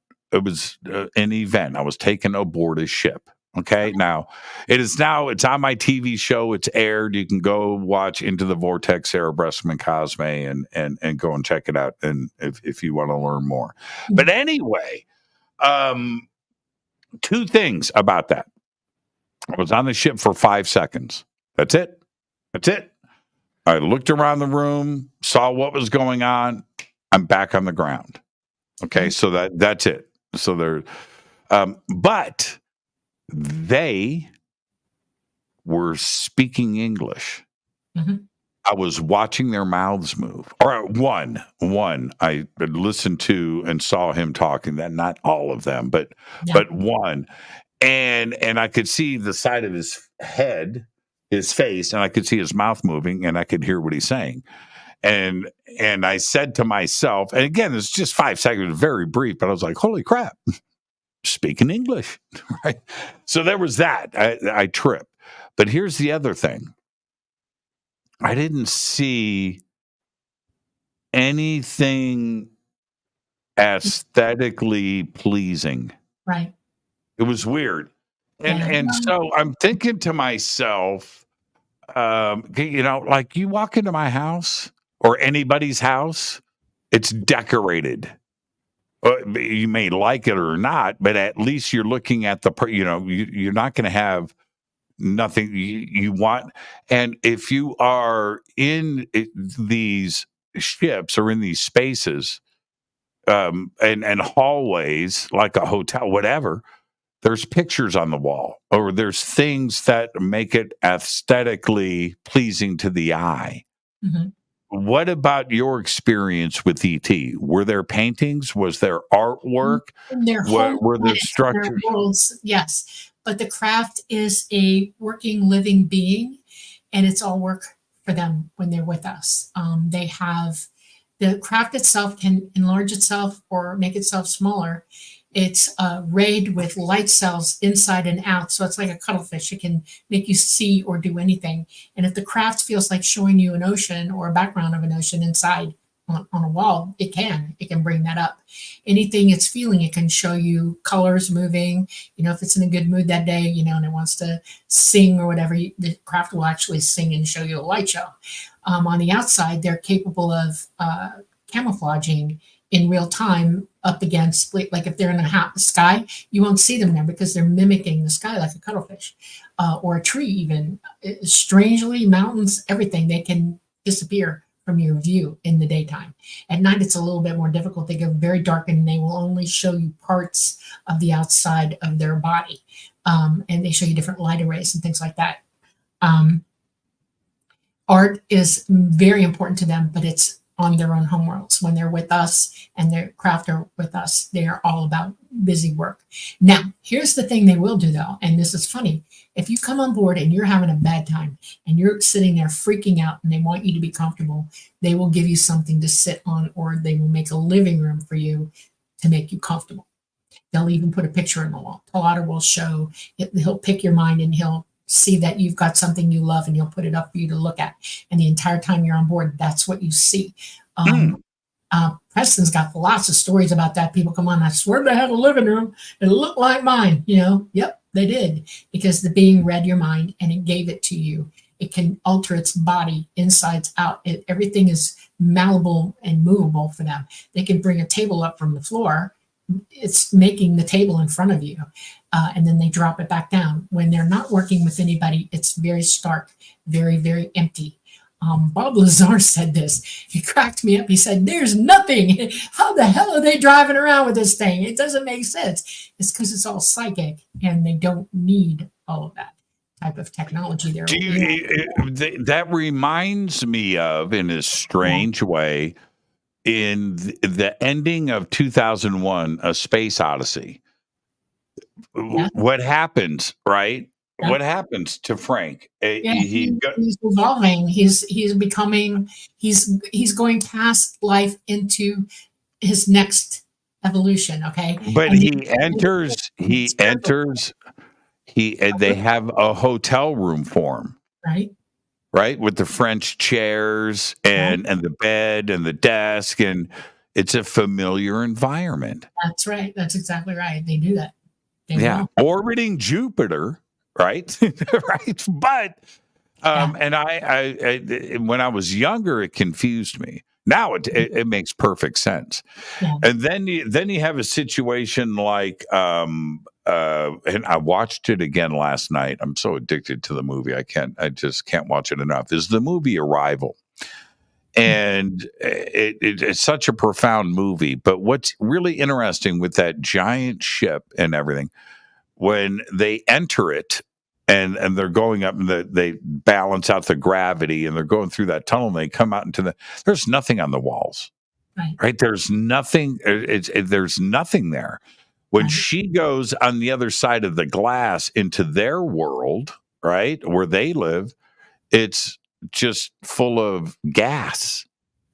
right? There's nothing that, right? It's all about business, I guess. And I've always found that it's probably that way.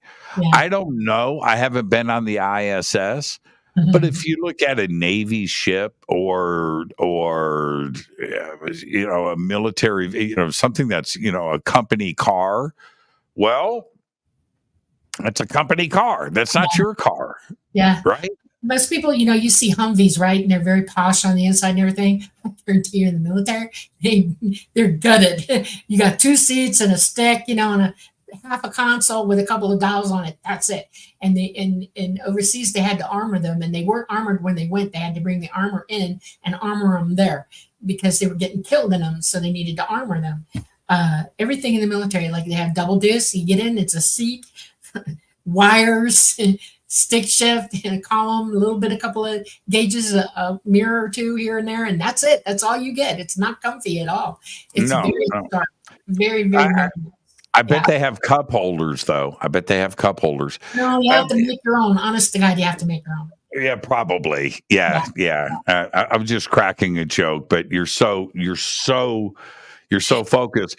Do you have an ET dictionary?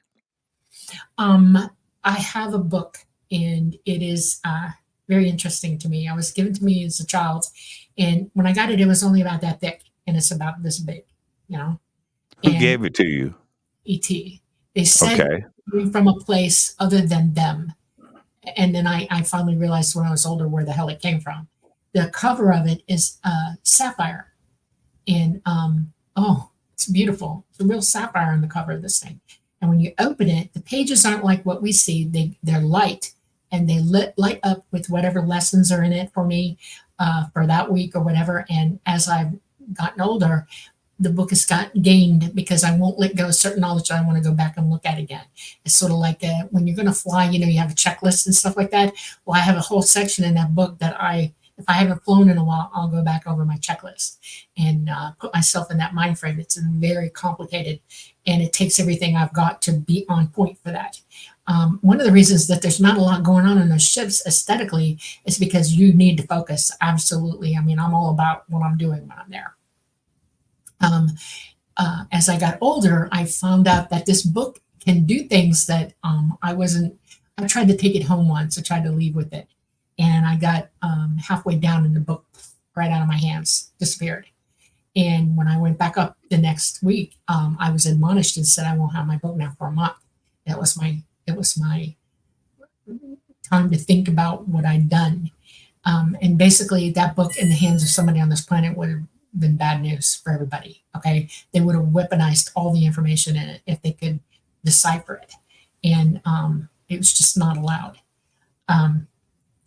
As I got older, I found out that dimensionally speaking, we have 12 dimensions. We are 3D. Okay. We're in the third. There are 2 below us. And what is it? 7, 9, 10, 11, 12. Yeah. 9 more. Every dimension is on top of the other one. You can't see through them because you're not psychic enough to hear. Okay. But if you were that psychic, you would see right through. You would see beings all around you all the time. We're not alone. A lot of people talk about having guardian angels. It's true. You do. There's a being who's in the dimensional space with you that you can't see, who intervenes in your life every now and then because they're used to you, they care about you, and they don't want to see you kill yourself stupidly. And they will intervene from time to time. There are also other beings that are dimensional beings that come through, that can come into the third dimension, in that they can stand just outside it and watch you. They see you. I don't know if you learned anything about mathematics and the mathematics of dimensional spaces and how it shows, you go from 1D, 2D, 3D, 4D, 5D, and you have to wrap your brains around that. So it is important to remember that these beings are all around us all the time. We're not alone. We're not alone. What was that movie with Bruce Willis with the kid? I See Dead People. Yeah. What was that? What was that called? Yeah. But okay, so I think, and even when I first saw that movie, this thought popped into my head: maybe he is seeing dead people. But other people that make these comments or make these observations and say these things, that they are assuming they're dead people. Right? Yeah, well, there's all It could kinds of be. things going on. There's It's all kind of right. yeah. Consciousness, we're all conscious beings and we're all in source together. We don't belong here. We come from somewhere else. We're with the all mind and we dime out. We come out to indwell the body and then we go back. There's 12 dimensions. We're in a hard, like we're in a mainframe in the third dimension. This is the hard reality. This is where we can exist to learn. But below us, it's so damn gravity heavy. Nobody wants, you're not, what are you going to be? A flat piece of paper or a stick? Take your pick. But here we can actually feel ourselves, look at ourselves and everything. In the fourth dimension, it starts to change. You start to see through walls and you can see beings there and they're all around us. I mean, they're literally all around us. The fifth dimension, they lose the corporal, the blood and everything. It's no longer, they're light beings. People see angels, and I got news for you. Those are light beings, in the fifth dimension. The sixth dimension, we don't have a lot of contact with that because we're not intelligent enough. We're not wise enough to be with them at all. And they stay away from us for that reason. So everything we're dealing with here is either third, fourth, or fifth dimensional beings. And they see us. There are people in this world that are psychic as hell. And you hear about a medium, and a medium says, I can hear them talking to me. Sometimes I can see them. They can, because their psychic abilities allow them to come. Their consciousness is operating in real time with their brain. How do I put this? I would love, there's somebody, a friend of mine is in the chat. Her name is Amy White. And Amy, very dear friend of mine, and lives near me out here, and we're friends. But we also went to Egypt together, okay? And not Amy and I and her fiance. Okay, it wasn't. Let's not start any rumors here. But Amy is a psychic medium, okay? And not only is she's a good one. But what's really funny about Amy, now, Amy, I want your comments on this. She's listening to this right now, because these are very interesting observations. I watch Amy. Amy walks into a room, and she is seeing things that I am not, or anybody, and she'll come right out and. There's stuff going on here, right? Yeah. It's like crazy. Yeah, and she's so good at that. And I think that and she knows her gift. She does. She understands. But I think we all have it. You do. We just haven't. We got to work out. We got to, access those muscles and right.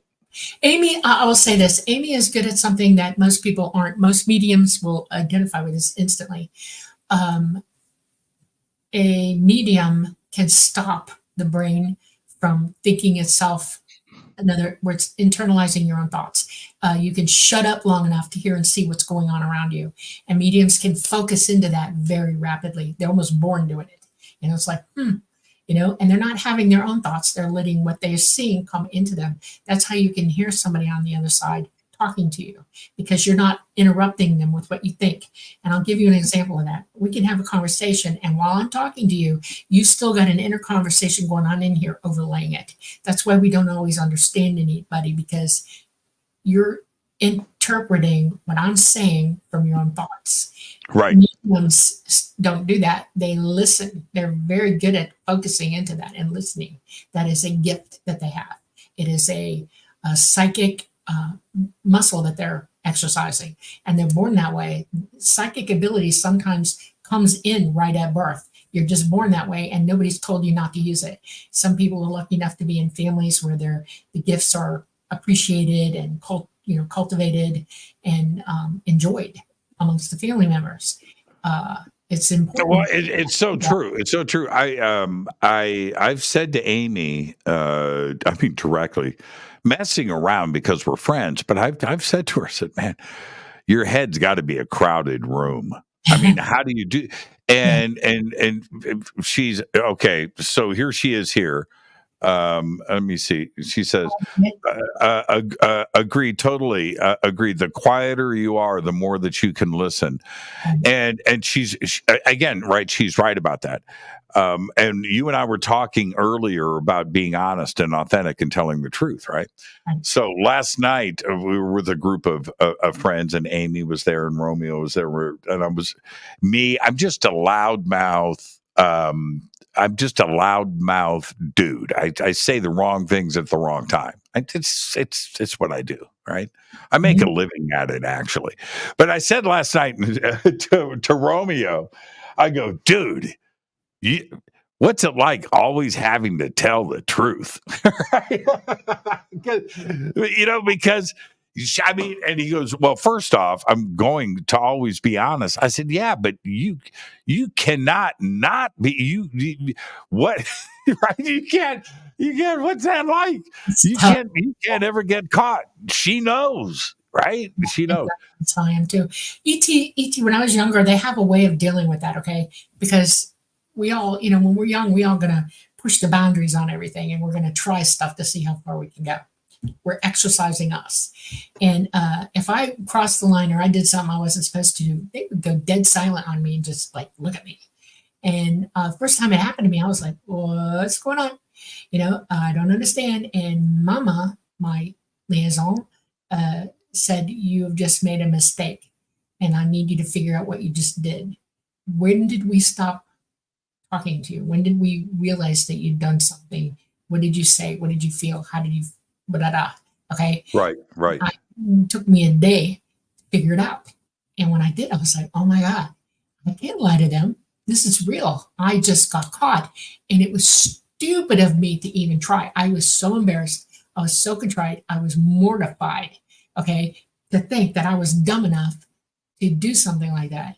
And I had to make amends with everybody in the room. I had to go back and genuinely tell them what I did wrong, why I'm ouch. That kind of sucked. That would have helped me not do it again. I learned the rules of behavior and of morality. It's a tough one to learn. And I'm laughing with you, Dolly. Yeah, I know. I had days. Oh, trust me, I had days. I had unbelievable days. I'm capable of all kinds of stuff. And now, can I ask you? Can I ask you this? I'm sure it's a sensitive area, but I have to ask, and certainly before we run out of time, you are in possession of the knowledge of a language not of this earth. Correct. Have you taught it to anybody? Has anybody come to you? Let me finish. Okay. Has anybody come to you and asked you for this knowledge? And would you share it with the world, or can you? I'm restrained from giving you keywords or phrases because humans are learning to be psychic, and they would use it against them, and they don't want that yet. You're not up on par with them. In other words, your truth telling is not there yet. So giving you the root of their language is a no. It's like you don't give the key codes to somebody who wants to blow the planet up. Mm-hmm. So there are some things that I am allowed to teach, like I, at, mm-hmm. You, ut, and then I'm ready, atriar. Okay. There are other words. I can tell you the name. They have a homeworld. It's near Orion. Here's the belt, and there's a star below it. It's Orion 2 or something like that, we call it. That's their homeworld right there. Their home constellation, their solar system. And they refer to it as Andeoma. And it literally, and I find this joyously amusing because the native peoples call themselves the people. We are the people. And that's exactly what that means. It's Andeoma, means the people. The Greys see themselves as the people. And that's how they refer to their world, Andeoma. And so as I watch Orion's belt, go through the night sky, which it's my favorite time of the year. When I don't see Orion's belt, right, for half of the year, It's like I'm missing my friend. I'm telling you, I just love it. know.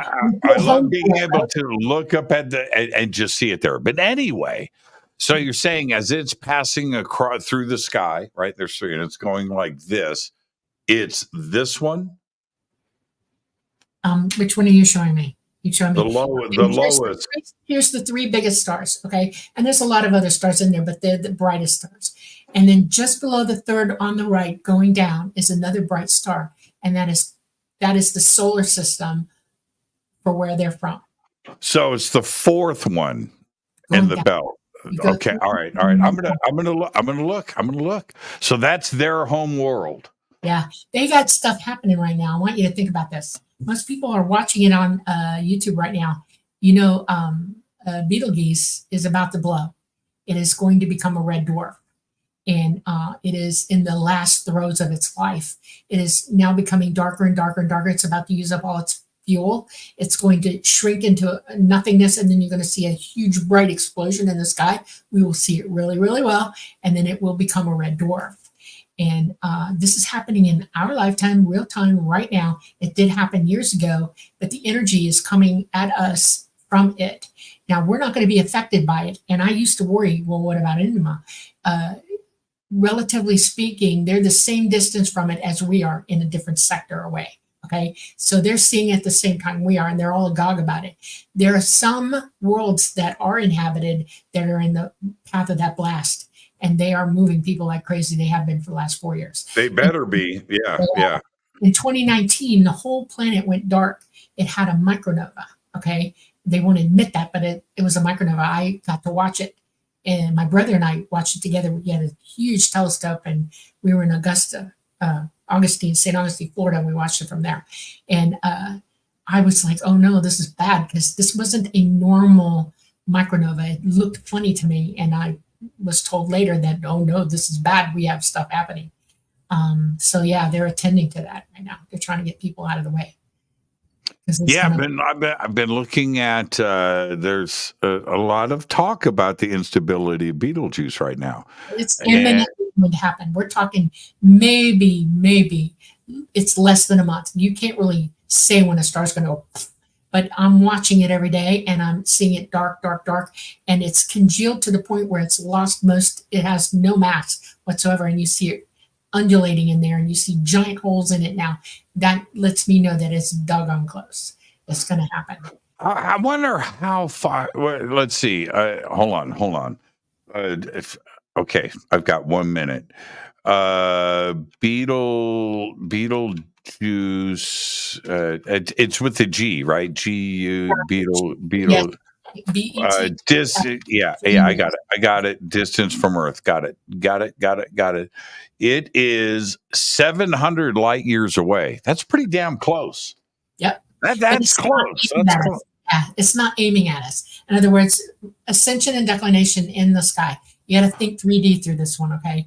And it's moving. We're all moving. We're not static in the sky at all. Where our sun is on a projection, and it's not a straight line either. It has a slight rotation going. And then there's all of us rotating around it, and we're like missiles going around the Milky Way. Okay. Well, everything in the Milky Way is doing the same thing. And it's crazy. So at any given point in time, we're either high above ascension or very low in declination. We're never in line with Betelgeuse. We're either above or below it. So when it blows, the energy is going to go by us. It's not going to hit us at all. So, phew. Yeah. That's why you were on the show tonight. Right there, the last 60 seconds. Dolly, what an amazing conversation. Just thank you so much. Give my best to Preston. I love that guy. And he was on the show, was it last week? 2 weeks ago? I want to show you the book. That's the book I'm in. Y'all check it out. And it tells my whole story in there. If you want to know. He's the best. Preston's been to my house. Did you know that? He told me. Yes, he did. Preston's been to my house. Yeah, you know how many people have been to my house for real? Very few. I know. Like three, and Preston's one. So there you go. Thank you so much, Dolly. I look forward to our next conversation. All the best. Where can everybody go and check out you and Preston's videos? In his YouTube channel all our videos are in there. I have a YouTube channel as well, and the light gate, because we're on the light gate together, are in mine as well. And I have photographs and videos of my contact videos, different craft and stuff like that. And I'm on Messenger. If you want to talk to me, you can get on Messenger. Whether you're friends with me or not, I'll answer you. And then I'm on Facebook as well. And I just haven't ventured much further out. I don't do Instagram. I don't do X or any of that stuff. No TikTok or any of that. I have so much going on all the time that I'm good to do what I'm doing. So. Yeah, and you do it so well. Dolly, you're the best. Thank you so much. And I look forward to that. It's my honor. Thank you. I look forward to the next time that you're on the show with us. Thank you so much. And behave. Love the shirt. Love the shirt. You're welcome. Me too. Thank you. I'll talk to you, Dolly. Thank you so much. Bye. Dolly Saffron, what an amazing show tonight. Thank you so much, Dolly. I say this every night because I'm in a position where I can say this. Every show is great. Every show was perfect. And tonight was just perfect. Perfect show. Thank you, Dolly. What am I doing tomorrow night? Billy Carson is with us tomorrow night. Dolly Saffron tonight, right? Amazing. Tomorrow night, Billy Carson. Wednesday night, Mary Joyce is with us. Spy in the Sky. And then Thursday, we're going to do that Conscious Life Expo special event. I'm going to recap it for everybody. So there you go. That's our week. Thank you, Dolly. Fade to Black is produced by Hilton J. Palm, Renee Newman, and Michelle Freed. Thank you, Bill. Thank you, Jonaside. Thank you, Dennis. Thank you, Kevin. Music, Doug Aldrich. Intro, Spaceboy, spaceboymusic.com. Fade to Black is produced by KJCR for the Game Changer Network, and this broadcast is owned and copyrighted 2024 by Fade to Black and the Game Changer Network, Inc. It cannot be rebroadcast, downloaded, copied, or used anywhere in the known universe without written permission from Fade to Black of the Game Changer Network. I'm your host, Jimmy Church. Until tomorrow night with Billy Carson, Anunnaki, tomorrow night. I want you to be safe. Go Backley Tappy.